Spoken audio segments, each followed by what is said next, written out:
नमस्कार दोस्तों, मैं हूं आपका होस्ट एंड दोस्त राजेंद्र साहू। मैं आज आपके सामने लेके आया हूं देश का नंबर 1 स्टोरी पर, जो कि है दशमेश 517 517 नंबर का। आज मैं इस स्टोरी पर के बारे में आपको सारी जानकारी देने वाला हूं। इसका स्पेसिफिकेशन क्या है, इसके अंदर क्या क्वालिटी है, इसका रिक्वायरमेंट क्या होता है ट्रैक्टर का, इसका एवरेज क्या होता है, साथ में इसमें क्या अदर फैसिलिटीज दी गई हुई हैं, ये सारी जानकारी मैं आज आपको इस वीडियो में देने वाला हूं। मैं आपको इसकी सुविधाओं के बारे में बताऊंगा आगे आप समझ सकें कि इस स्टोरी को चलाने के लिए हमें और कौन कौन सी फैसिलिटी मिलेंगी। तो बने रहें वीडियो के साथ और अपनी पूरी जानकारी लें। ये स्टोरी पर होता क्या है, तो ध्यान दीजिए मित्रों कि जो हम गेहूं की कटाई करते हैं, ये गेहूं का भूसा बनाता है। तो आप पूछेंगे कि गेहूं का भूसा ये कैसे बनाता है? गेहूं का भूसा तो थ्रेसर बनाता है। तो मैं आपको बताऊं कि हमारे पास गेहूं काटने के लिए दो संसाधन होते हैं, दो तरीके होते हैं। एक तरीका होता है जो हम अपने हाथ से काटते हैं, और अपने हाथ से काटने के बाद उसकी थ्रेसिंग करते हैं, तो उससे हमें ग्रेन भी मिलता है, मतलब गेहूं भी मिलता है और साथ में भूसा भी मिलता है। दूसरा तरीका जो आज की डेट में सबसे ज्यादा प्रचलित है वो है हार्वेस्टर से काटने का। तो जो हार्वेस्टर कटाई करते हैं फसल की, उसके बाद अगर आपको भूसा चाहिए उस फसल से, तो आप इस मशीन का इस्तेमाल करेंगे। स्टोरी पर मशीन उस गेहूं के डंठल को, जो हार्वेस्टर कटिंग करने के बाद खेत में छोड़ जाता है, उस डंठल का हम भूसा बना सकते हैं, और उस भूसा बनाने के लिए ये मशीन का इस्तेमाल करते हैं। कि हार्वेस्टर जो प्रोसेस है, पहले हमें वो समझनी पड़ेगी अगर हम स्टोरी पर को समझना चाहते हैं कि हार्वेस्टर के बाद भूसा कैसे बनाएंगे। तो ध्यान दीजिए, हार्वेस्टर का काम ये है कि हार्वेस्टर फसल की जो केवल बाली है, जो गेहूं की बाली है, या ऊपर का 6 इंच का हिस्सा या बहुत से बहुत 8 इंच का हिस्सा ही काटता है, और उससे ग्रेन निकाल के वो किसान को दे देता है।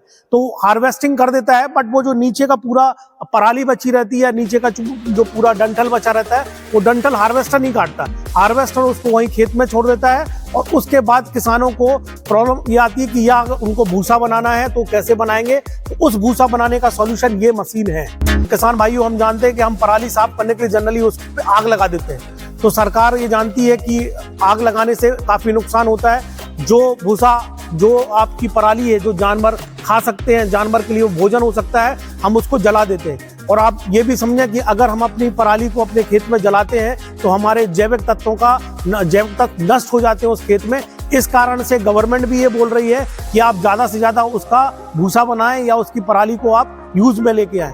तो आप समझ सकते हैं कि जो हमारा वेस्ट बचा रहता है खेत में गेहूं निकालने के बाद, उस वेस्ट का हम इस्तेमाल करते हैं अपने जानवरों के लिए, या उस वेस्ट का इस्तेमाल करते हैं अपने खेत से बाहर ले जाके किसी और को बेच दें, ताकि उनके जानवर उस चीज को खा सकें, या वो अपने किसी और इस्तेमाल में उस भूसा को ले सके, और उसके बाद हमारा खेत खाली हो जाए, ताकि हमें उसमें आग ना लगाना पड़े।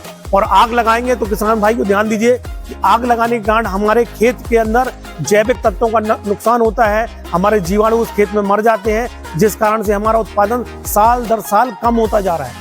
तो उस चीज को हम, उस नुकसान को कवर करने के लिए इस मशीन का यूज करें, ताकि हमारे खेत में हमें अपनी खड़ी फसल को, या बोलना चाहिए हमारे पराली को जलाना ना पड़े। कि पहले स्टोरी पर होता क्या है। अब दूसरे नंबर पे आते हैं कि ये देश का जो नंबर 1 दशमेश स्टोरी पर है, इसके स्पेसिफिकेशंस क्या है। तो किसान भाइयों, ये हमारे 2 मॉडल्स में आता है। हमारा एक मॉडल जो है वो है 56 इंच, मतलब 56 इंची हमारा स्टोरी पर कहलाता है। दूसरा हमारा होता है जो होता है 59 इंच। ध्यान दीजिए, ये दो जो स्पेसिफिकेशन आपको बता रहे हैं, 56 इंच और 59 इंच, ये 2 मॉडल्स होते हैं जिसमें हम ट्रैक्टर की साइज को या कैपेसिटी को वेरी कर सकते हैं। तो आइए मैं इसके आगे आपको और जानकारी देता हूँ। अभी हमारे सामने ये 2 मॉडल खड़े हुए हैं, मैं आपको दोनों मॉडल्स के साथ रिव्यू दूंगा। जो हमारा ये 56 इंच वाला मॉडल है, इस 56 इंच वाले मॉडल में सामने का जो कटिंग सेक्शन है, ये 7 फीट का है। ध्यान दीजिए, जो 56 इंच है वो 7 फीट के कटर बार के साथ आएगा, और 9 इंच है वो आपका 7.5 फीट कटर बार के साथ आएगा। हमारे दशमेश स्टोरी पर में बड़े टायर मिल जाते हैं, और ये BKT के टायर हैं, 719 के टायर मिल जाते हैं आपको, जो कि बड़ी गुड्डी के टायर हैं। ये आपको दशमेश में मिल जाएंगे। इसके बाद इसके स्पेसिफिकेशन में आगे आएंगे तो ये डुअल हैवी ब्लोअर्स के साथ आता है, मतलब इसमें 2 बड़े ब्लोअर लगे हुए हैं, जिससे ये भूसा को ट्रॉली में पंप करता है। आप देख सकते हैं सामने जो आपका लगा हुआ है, ये हम इसको बोलते हैं पाइप, ब्लोअर पाइप। ये ब्लोअर पाइप आपकी ट्रॉली में, जैसा आप वीडियो में देख पा रहे हैं, ये ब्लोअर पाइप ट्रॉली में मुड़ जाता है, ट्रॉली की साइड में, और इसके पीछे हम ट्रॉली लगाते हैं। हिच दी हुई है, जिस हिच में ट्रॉली को कनेक्ट करते हैं, और ट्रॉली को कनेक्ट करके इसके पीछे लगा दिया जाता है और ये पाइप रोटेट होके ब्लोअर पाइप ट्रॉली के अंदर चला जाता है। तो जो भी भूसा ये बनाता है सामने से तो पूरा ट्रॉली के अंदर डाल देता है। आप ध्यान दें, इसके अंदर जो अंदर चैम्बर है या जिसको हम बोलते हैं थ्रेशर, ये थ्रेशर में 288 ब्लेड लगाई गई है। साथ में इसकी कैपेसिटी, इसके लिए रिक्वायरमेंट की मैं बात करूं तो 45 HP से अधिक कोई भी ट्रैक्टर हो वो इस मॉडल को चला सकता है। इसके बाद दूसरा मॉडल जो आता है वो आता है हमारा 59 इंच, जो कि इससे थोड़ा बड़ा होता है। उसमें हम बोलते कैपेसिटी हम थोड़ा सा इंक्रीज करते हैं, तो उसमें सामने का कटर बार भी हम बड़ा कर देते हैं। 7 फुट की जगह 7.5 फुट का कटर बार लगाते हैं और उसमें ट्रैक्टर की रिक्वायरमेंट भी हम 5 HP अधिक मांगते हैं। तो जिस तरह से रिक्वायरमेंट आप जिस तरह का आप मॉडल लेंगे उस तरह का आपका इसमें आपको ट्रैक्टर लगाना पड़ेगा। दशमेश ने ये इस तरह की फैसिलिटी आपको टूल किट में दी हुई है। ध्यान दीजिए, ये जो हमारा मॉडल है इसमें स्टोन सेंसर दिया हुआ है। ये फैसिलिटी किसानों इसलिए दी गई हुई है कि अगर मान लीजिए आपके इस रीपर के अंदर, वैसे तो पत्थर की डिमांड नहीं है, पत्थर इसमें नहीं जाना चाहिए, लेकिन कभी गलती से इसके अंदर कोई बड़ा पत्थर प्रवेश करता है तो ये इसके अंदर एक स्टोन कैचर प्लेट लगी हुई है। तो जैसे ही पत्थर उसके साथ टकराएगा तो प्लेट खुल जाती है। प्लेट खुल जाने से वो पत्थर चैम्बर के अंदर या थ्रेशर के अंदर न जाके वो नीचे निकल जाता है। और जैसे ही ऐसा ऑपरेशन होता है तो हमारे इसमें सेंसर लगा हुआ है, ये हमारा सेंसर लगा हुआ है, इसको स्टोन सेंसर बोलते हैं। जैसे ही ऐसा ऑपरेशन होता है तो हमारा स्टोन सेंसर एक्टिवेट हो जाता है और ये लीवर इस तरह से खुल जाता है। तो आप सामने से अगर देख सकते हैं, देखिए यहाँ पे हमारा गैप पैदा हो गया। देखिए यहाँ पे ऑलरेडी आप देख रहे हैं कि बीच में जो ना पूरा गैप बन गया है। तो गैप बन गया मतलब स्टोन अगर आया तो स्टोन के कारण ये प्लेट खुल गई और उसके कारण सेंसर एक्टिवेट हो गया। तो सेंसर एक्टिवेट होने के बाद हमारे इसमें हॉर्न लगे हुए हैं, तो वो बजर बजने लगता है तो उससे पता चल जाता है कि भाई साहब हमारा जो ना किसी पत्थर के कारण हमारा ये ब्लेड एक्टिवेशन चालू हो गया है या स्टोन एक्टिवेशन चालू हो गया है। इस कारण से ये बोलाची प्लेट ओपन हो गई। आप देखेंगे इसको बंद करना भी बड़ा आसान है। ये वापस लॉक हो गया, तो अगर पत्थर आता है तो वो उसके अंदर नहीं जाएगा क्योंकि इसमें स्टोन कैचर प्लेट लगी हुई है और उसके कारण हमारा स्टोन से हमें प्रोटेक्शन मिलता है। बट जैसे ही ऐसा कोई प्रॉब्लम आएगा तो हमें उसके बाद वार्निंग भी मिलेगी, हमें साउंड के साथ हॉर्न भी मिलता है। दशमेश स्टोरी पर 517 में स्मार्ट टूल किट दी जाती है। ये इसकी सबसे पहली फैसिलिटी है। इसमें आप देख सकते हैं फिंगर्स वगैरह दी गई हैं, सब तरह के टूल्स दिए गए हैं, हथौड़े दिए गए हैं। तो ये पूरी स्मार्ट टूल किट है जो इस किट यंत्र के साथ आती है। साथ में इसमें एक हैवी ड्यूटी स्टोरी पर की साफ्ट आती है, PTO साफ्ट आती है, जो आप देख पा रहे हैं बहुत ही हैवी ड्यूटी साफ्ट दी गई है, ये इसके साथ आती है। साथ में इसमें जो अगला ऑपरेशन के लिए इसमें एक कटिंग ब्लेड तो इसके अंदर डली हुई है, साथ में एक कटिंग ब्लेड एक्स्ट्रा दी जाती है, जो कि आप इस समय देख सकते हैं इस चैम्बर में रखी हुई है। आप देखें तो यहाँ पे ये कटिंग ब्लेड इसके अंदर जो ना रखी हुई है, तो आपको जब जरूरत पड़ेगी, मान लीजिए आप चला रहे हो और आपकी एक आध ब्लेड टूट गई या किसी पत्थर के कारण एक आध ब्लेड का नुकसान हो गया, तो आपको उस समय तुरंत चेंज करना है। तो मात्र 2 बोल्ट खोल के आप पूरी कटिंग ब्लेड को चेंज कर सकते हैं अपने स्पेयर में से, और बाद में आप अपनी उसी कटिंग ब्लेड में जो ब्लेड आपकी खराब हो गई वो आप चेंज करते रहें और दूसरे के लिए तैयार कर लें। जो हम बोल रहे हैं कि ये 56 इंच है, जबकि हम 7 फीट का कटर बार सामने लगाए हुए हैं, तो 56 इंच या 59 इंच एक्चुअली हम लोग काउंट कैसे करते हैं, जिससे आपकी ईयर गैप बन गया। तो ये जो ईयर गैप बन गया, ये ईयर गैप एक्चुअली 56 इंच है। तो जो माल जाने का रास्ता है हम उससे काउंट करते हैं कि हमारे स्टोरी पर की कैपेसिटी कितनी बड़ी है। तो ये 56 इंची स्टोरी पर है, तो इसका माल जाने वाला रास्ता जो है वो 56 इंच है। और जो हमारा 59 इंच वाला मॉडल आता है उसमें ये 3 इंच और बड़ा होता है। 3 इंच और बड़ा होने से और ज्यादा माल अंदर जाएगा, और ज्यादा माल अंदर जाएगा तो हमें ज्यादा उसका आउटपुट मिलेगा। 10वें स्टोरी पर ने कुछ बहुत अच्छे फीचर्स अपने में दे रखे हैं। जैसा कि आप देख रहे हैं कि ये पुल्ली जो है ना, इसमें ये 4 बोल्ट लगे हुए हैं। एक्चुअली इनको हम बुशिंग पुल्ली बोलते हैं। जनरली क्या होता है कि ये चेन से चलने वाला हमारा आइटम है। चेन से चलने वाला आइटम हमने टाइमिंग के लिए लगा रखा है, ताकि हमारी टाइमिंग जो है ना उसकी ऑपरेशन की बराबर बनी रहे। बट कई बार होता है कि कई साल चलने के बाद ये टाइमिंग वाले ऑपरेशन में हमें ये चेन स्प्रोकेट चेंज करने पड़ सकते हैं, तो उस समय हमें पुली निकालने में बड़ी दिक्कत होगी। तो दशमेश ने क्या किया कि ऐसी रिक्वायरमेंट वाली जगह, जिन जगह पे हमें कई बार मेंटेनेंस की आवश्यकता आती है, उस जगह पे हमें पुली लगाने के लिए या निकालने के लिए बहुत सुविधा हो, उसके लिए उन्होंने बुशिंग पुली डाली है। तो ध्यान दीजिए, ऐसे हम इन 4 बोल्टों को खोलते हैं तो ये पुली बड़े आसानी से बाहर आ जाती है और हम मेंटेनेंस का काम कर सकते हैं। तो ये सुविधा केवल 10 मेष वाले प्रोवाइड कर रहे हैं अपने सिस्टम में, जो आप देख पा रहे हैं कि स्टोरी पर, अगर आप समझे स्टोरी पर करता क्या है, स्टोरी पर भूसा बना रहा है और वो गेहूं के डंठल से भूसा बना रहा है। बट इसमें क्या होता है कि जो हम हार्वेस्टिंग करते हैं, तो आपको भी पता है कि हार्वेस्टिंग जब करते हैं तो हार्वेस्टिंग में भी कुछ नुकसान होता है खेत में।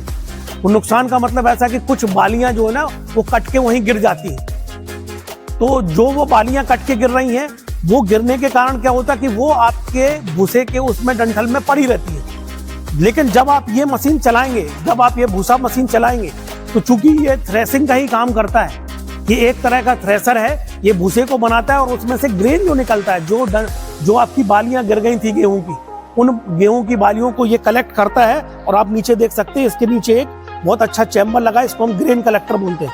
मैं दोबारा इसको खोल के दिखाता हूँ। ये इस तरह से जो है ना लीवर खुल जाता है और हमारा ग्रेन पूरा जो है वो हम इकट्ठा कर सकते हैं। आप किसान भाइयों देख रहे हैं, ये ग्रेन कलेक्टर लगा हुआ है। तो इसमें जो भी आपका हार्वेस्टिंग के समय ग्रेन का लॉस हुआ था, वो अगर आप ये मशीन चलाते तो भूसा के साथ उस ग्रेन को कलेक्ट करके और इस बुलाची आपकी बकेट में स्टोर कर देता है। तो जनरली जब हम भूसा बनाते हैं तो भूसा वालों को ये भी फायदा होता है कि जो ग्रेन हार्वेस्टर ने नुकसान किया है, जो बालियां उसने गिरा दी हैं, वो बालियां भी ऑलरेडी हमारे इस ग्रेन कलेक्टर में इकट्ठी हो जाती है। तो हमें ना कि केवल भूसा मिलता है, साथ में हमें गेहूं भी मिलता है। ये लीवर कैसे ऑपरेट होता है मैं आपको दिखा देता हूँ। ये देखिए, ये बंद पोजीशन है, ये आपका बंद हो गया ऑलरेडी लीवर, और इसको हम यहाँ पे लॉक कर देते हैं। तो अब ये इसकी लॉक पोजीशन है। इसमें लगभग बोलना चाहिए 15 से 20 केजी और 30 केजी तक का जो है ना ग्रेन इकट्ठा हो जाता है। और जैसे ही हम अपनी ट्रॉली खाली करते हैं, उसी ट्रॉली खाली करते समय हम अपने ग्रेन कलेक्टर को भी देखते हैं और जितना ग्रेन हमको उसमें मिलता है, हम उसको भी इसको बार बार खाली कर लेते हैं, ताकि ये हमें अगले ऑपरेशन में और अगले ऑपरेशन में ग्रेन इकट्ठा होता रहे। आइए किसान भाई, उसके आगे के फीचर में चलते हैं। जैसा कि मैंने आपको बताया है कि ये इसमें 2 हैवी ब्लोअर्स लगे हुए हैं। तो आप देख सकते हैं कि ये 2 ब्लोअर्स यहाँ लगे हैं। मैंने दूसरी मशीन से इस मशीन को खुलवा के रखा है, तो इस साइड आप दिखाएं। ये बहुत ही हैवी प्लेट के साथ 2 हैवी ब्लोअर लगे हुए हैं और ये इतने पावरफुल हैं कि इसमें बनने वाला जितना भी भूसा है, वो सारा भूसा ये यहाँ से कलेक्ट करके और ट्रॉली में इस पाइप के थ्रू, या बोला चाहिए आपके भूसा पाइप के थ्रू ट्रॉली में डाल देता है। तो आप देख सकते हैं कितना हैवी इसमें सिस्टम दिया हुआ है। इसमें एक सुविधा की बात और बताने वाला हूं मैं आपको।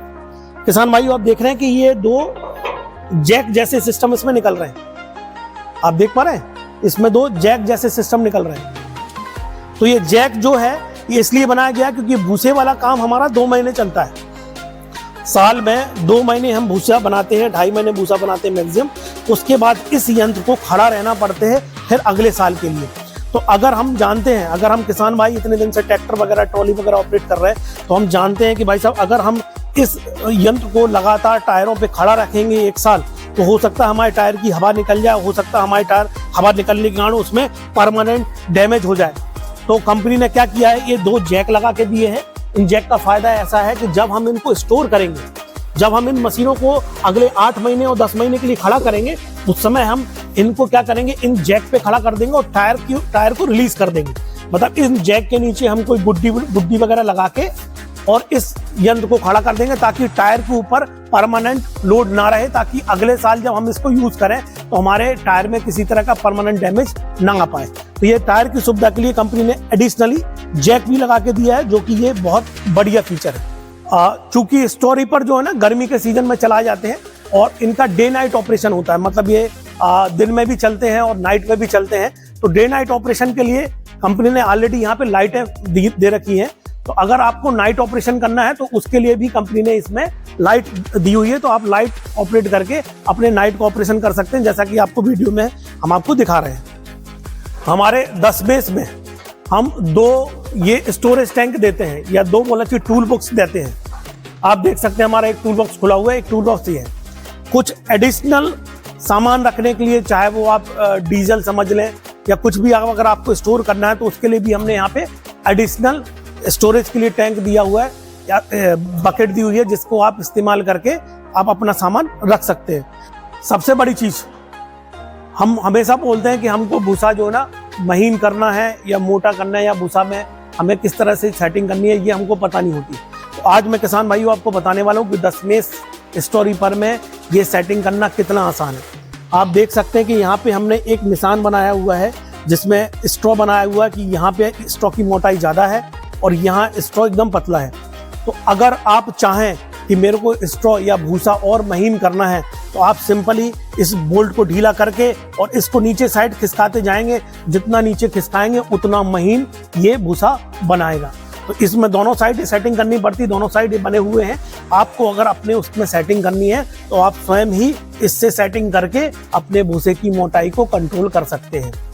किसान भाइयों, अब चूंकि बात हो रही है भूसे को महीन और मोटा करने की, तो साथ में बात कर लेता हूँ कि इसमें ट्रैक्टर की रिक्वायरमेंट क्या होगी और एवरेज क्या होगा। किसान भाइयों, अगर हम ट्रैक्टर की रिक्वायरमेंट की बात करें तो कोई भी 45 HP से बड़ा ट्रैक्टर हो वो इस यंत्र को ऑपरेट कर सकता है।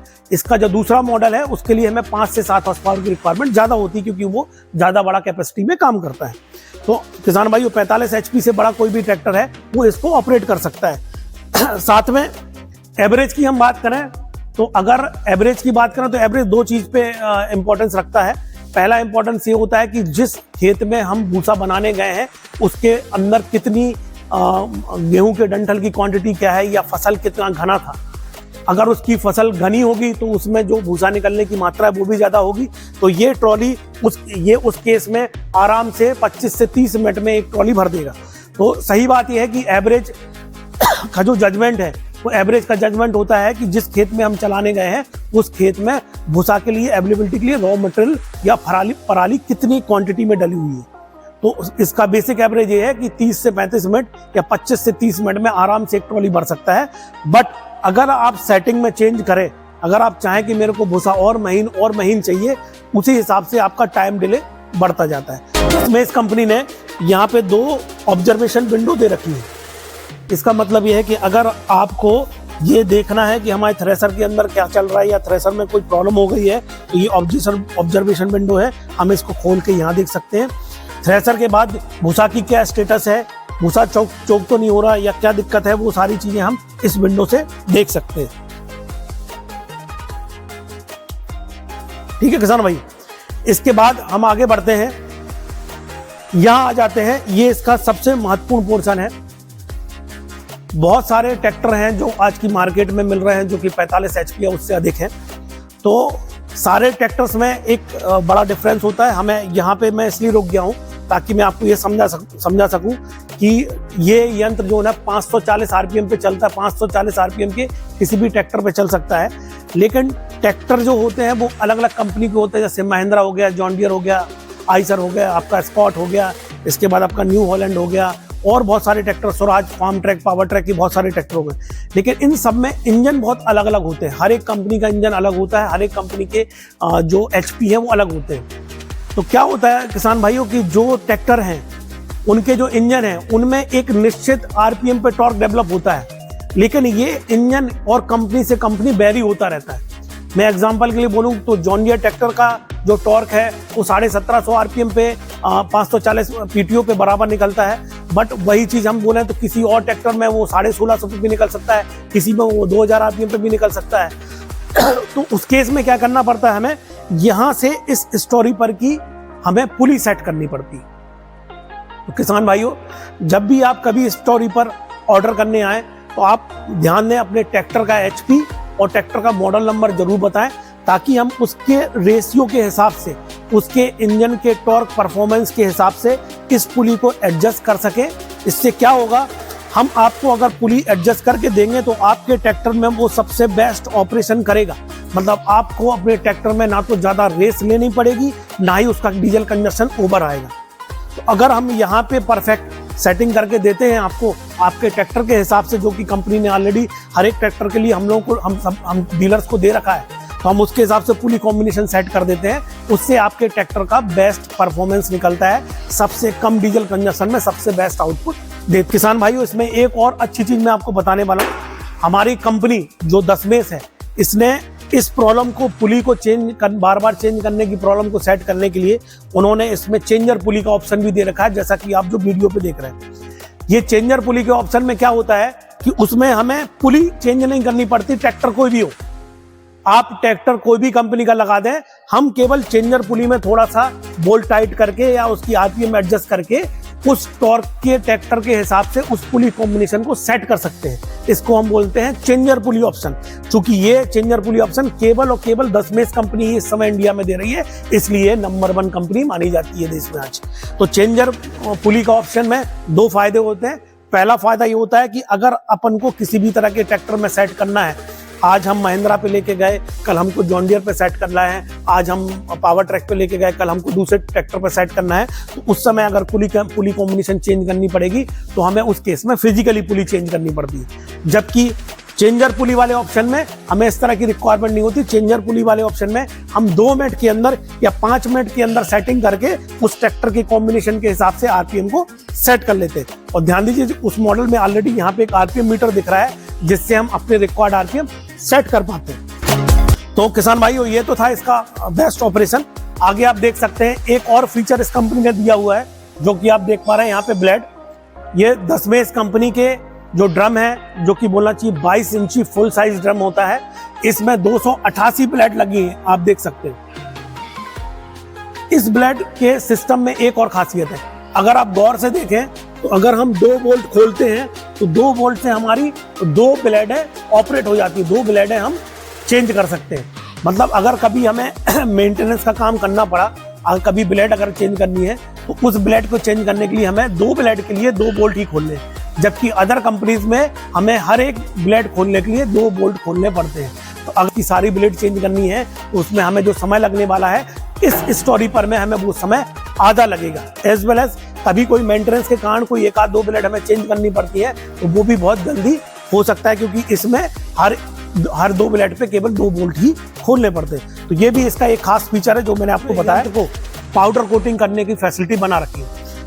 हम अगर देखें, इस कंपनी का पेंट बहुत ही शानदार तरीके से चमक रहा है, शाइन कर रहा है, और ये कई सालों तक, मतलब 10 साल या उससे अधिक तक भी इसी तरह से चमकता रहेगा, क्योंकि ये कंपनी ने अपने पूरे प्रोडक्ट को पाउडर कोटिंग किया है। किसान भाइयों, पहले मैं आपको पाउडर कोटिंग और पीयू कोटिंग में जानकारी देना चाहता हूं, ताकि आप समझ सकें कि पाउडर कोटिंग और पीयू कोटिंग है क्या। तो पाउडर कोटिंग और पीयू कोटिंग में डिफरेंस है कि पीयू कोटिंग हमें आपने देखा होगा, जनरली आज की डेट में लोग क्या करते हैं, एक छोटा सा कंप्रेसर लेके और एक पेंट गन लेके वो पेंटिंग करते रहते हैं, वो एक्चुअली जनरली पीयू कोटिंग कहलाती है। तो अगर आप पीयू कोटिंग करवाते हैं तो वो एक छोटे से सेटअप के साथ हो जाती है, एक छोटा सा कंप्रेसर और पेंट गन लेके हम उससे कोटिंग कर सकते हैं, वो पीयू कोटिंग में। लेकिन पाउडर कोटिंग बहुत डिफरेंट होता है। पाउडर कोटिंग में एक कॉम्बिनेशन ऑफ प्रोसेस चलती है जिसके बाद ये यंत्र बनता है। तो मैं आपको बोलूं, पाउडर कोटिंग में सबसे पहले क्या होता है कि हम जो भी पार्ट बनाते हैं उस पार्ट को हम जो ना पहले क्लीन करते हैं। तो पहले हम उस पार्ट को बहुत अच्छे से वॉश करेंगे, केमिकल से वॉश करेंगे, उसके बाद उसको शॉर्ट ब्लास्ट करते हैं। शॉर्ट ब्लास्ट होने का मतलब है कि हम छोटी छोटी गोलियां रहती हैं, जो पीसेस रहते हैं, उन पीसेस को बुलेट की रफ्तार से इसके ऊपर स्ट्राइक कराते हैं, इसकी चद्दर पे या इसके पार्ट्स पे। तो उसमें लगी हुई सब तरह की अशुद्धि जो होती है, चाहे वो ग्रीस हो, चाहे वो जंग हो, चाहे किसी तरह का उसमें स्क्रैबर हो, वो सारी चीज़ें जो ना उससे छूट जाती हैं। और साथ में एक विशेष फीचर जनरेट कर देती है कि पूरी जो आपकी पार्ट है उस पार्ट के सरफेस को रफ कर देते हैं, छोटा छोटा सा उसमें वेरिएशन सीट में बना देते हैं। इससे क्या होता है कि उसके बाद जब हम पाउडर कोटिंग करते हैं तो powder coating gun powder normal PU जैसी नहीं होती। पाउडर कोटिंग गन में 10,000 बोल्ट होता है, उस 10,000 बोल्ट से हम पाउडर को आयनाइज करके इस पार्ट के ऊपर पेंट करते हैं। जैसा कि आप देख पा रहे हैं, पार्ट को पेंट करते हैं, उसके बाद हमें इसको भट्टी में पकाना पड़ता है लगभग 40 मिनट। लगभग 40 से 50 मिनट हम इसको पेंट को भट्टी में पकाते हैं। तो पकाने से क्या होता है, ये पूरा पेंट पिघल के उसकी सरफेस के साथ चिपक जाता है। विशेष ध्यान दीजिए, जहाँ पे दरारें होती हैं, जहाँ पे हम पीयू पेंट से पेंट नहीं कर पाते, ये पेंट वहाँ पे भी भर जाता है, क्योंकि ये पिघल जाता है। पिघलने के बाद सारी दरारों में अपने आप ही सुता भर जाता है। इस कारण से ये जो क्वालिटी है बहुत ज़बरदस्त क्वालिटी है, जो कि इसकी पाउडर कोटिंग है। और ये कई साल, मतलब आप 10 साल 15 साल तक इस पेंट को इसी तरह से चमकता हुआ पाएंगे। ये एक बहुत बड़ा फायदा है, क्योंकि किसान भाइयों, जब हम देखते हैं कि जब स्टोरी पर हम चला रहे हैं और जब ये 5-7 साल का हो जाता है उसके बाद अगर इसमें पाउडर कोटिंग की हुई है तो जो चमक आज मिल रही है वैसी ही चमक हमको अगले 10 साल भी मिलेगी। तो उस केस में अगर हमको इसकी रीसेल वैल्यू देखनी पड़ती तो भी बहुत अच्छी मिलती है। साथ में ये यंत्र भी हमेशा नया जैसा बना रहता है। तो आप जब भी कभी स्टोरी पर खरीदने आते हैं तो कृपया अपने ट्रैक्टर का मॉडल और ट्रैक्टर का मेक, जो भी आपका ट्रैक्टर है वो जरूर बताएं, ताकि हम उसके हिसाब से आपको पूरी कॉम्बिनेशन इसमें प्रोवाइड कर सकें, ताकि जो इस स्टोरी पर को अपना टॉर्क जितने आरपीएम पे चाहिए 540 आरपीएम पे, वो आपके कंपनी के ट्रैक्टर के हिसाब से कितने नंबर पे आता है उसके हिसाब से हम इसको सेटिंग दे सकें।